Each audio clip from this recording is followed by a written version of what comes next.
Hello everyone. Welcome to the next episode in this series on the Bhagwad Gita. For those people who are not sure what's going on right now, I would strongly urge you to look at the previous videos in this playlist so that this makes some level of sense as I go through the Bhagwad Gita and try to explain its meaning and significance in the 21st century.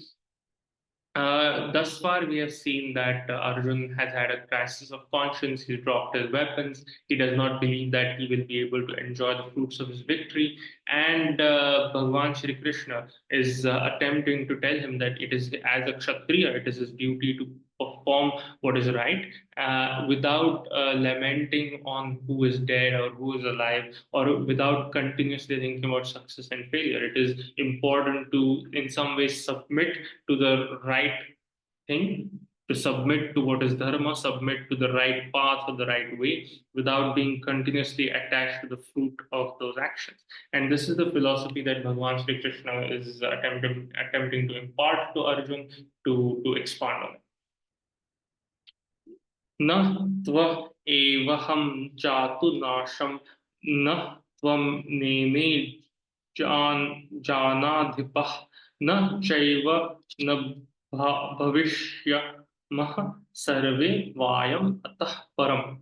There never was there a time when I did not exist, nor you, nor these kings, nor in the future shall any of us cease to be. So in this case, Bhagwan Shri Krishna is talking about that you in your current form may cease to exist today. However, what makes you is much more beyond what the mortal coil of the body is. What he's attempting to say, in some sense, is the immortality of the soul, right? So every culture that I have come across seems to believe that human beings are not just they're not like waves on the surface of the ocean, that oh, here it is, it disappears and it's gone forever. They're not like that.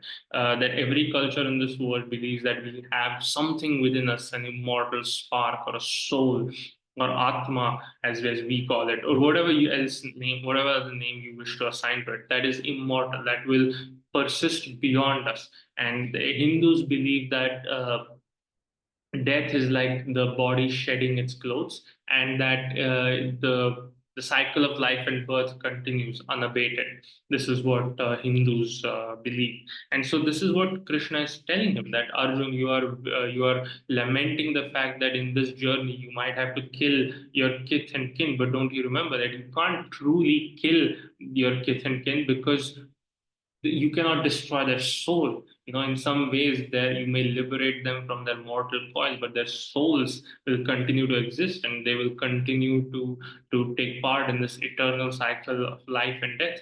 So you should not mourn unduly someone's dying, because their soul continues to exist. देहिनोऽस्मिन् यथा देहे कौमारं यौवनामं जरः तथा देहान्तरः प्राप्तिर्धीरश् तत्र न मुह्यति.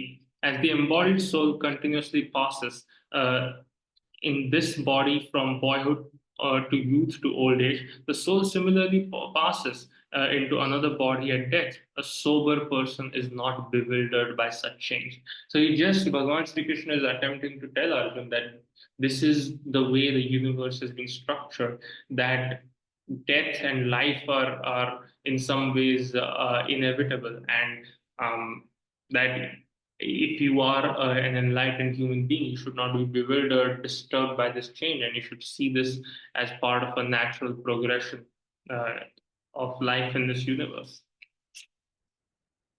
मात्रा स्पर्शास्तु कौन्तेय शीतोष्ण सुखदः सुखदुःखदा आगमापायिनो नित्यास्तां स्थितिक्षस्व Bharat. O son of Kunti, the non-permanent appearance of happiness and distress, and their disappearance in due course, are like the appearance and disappearance of winter and summer seasons. They arise from sense perception, O son of Bharata. and one must learn to tolerate them without being disturbed. So this phrase, I believe, is very important. This is the 14th shloka of the second adhyaya of the Bhagavad Gita, and this talks about, this is the root to Hindu practices of Advaita Vedanta meditation, which today in Western circles is known as mindfulness meditation. So, what Bhagavan Shri Krishna is saying is that essentially, much the same way that winter and summer just appear and then disappear, similarly, positive and negative thoughts, or happiness and unhappiness, are merely like those apparitions which appear in our consciousness, but they are not our consciousness by itself. And this is the secret to mindfulness meditation. So what do you do in mindfulness meditation, right? You sit by yourself in a calm room and you focus on your breathing. And as you focus on your breathing, thoughts begin to appear in your head. And every time those thoughts appear in your head, you bring your attention back to your breathing. And the whole point of that is not as some people say, oh, achieve a state of no mind. That's not the point of it. The point of it is to realize the true nature of your own consciousness.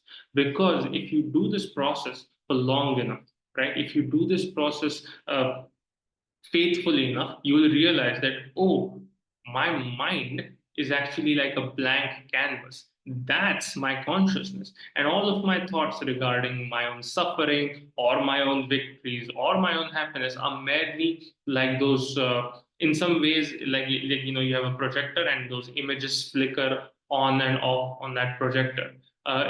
It's kind of like that. That is what consciousness is. And often we are so focused on the images which are appearing on the screen of our consciousness that we forget to pay attention to the screen itself.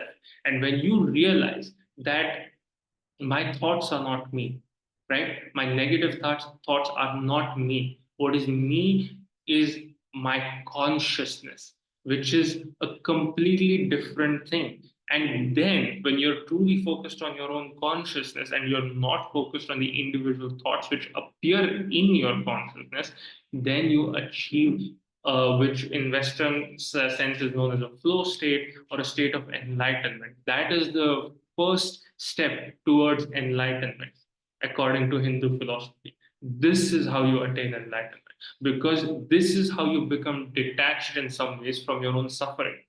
So many people in the West today suffer in their minds because they enjoy a level of prosperity which is probably unparalleled in human history. And despite the fact that these people are sad, unhappy, depressed, why? Because they can't detach themselves from their own thoughts. And this is what Hindu philosophy teaches you. It teaches you to detach yourself from your own suffering and to recognize distressing thoughts as mere apparitions on the screen of your own consciousness and to focus on the larger screen. And I would like to end this video here because this is a very important point, and I would truly urge you guys strongly to reflect on what I just said, what the Bhagavad Gita tells us. And please let me know in your thoughts. Please let me know your thoughts in the comments. And yeah, sit by yourself in a room away from distractions and reflect on the nature of your own consciousness and try to free yourself from the suffering that sometimes your own mind might impose on you. Jai Shri Krishna.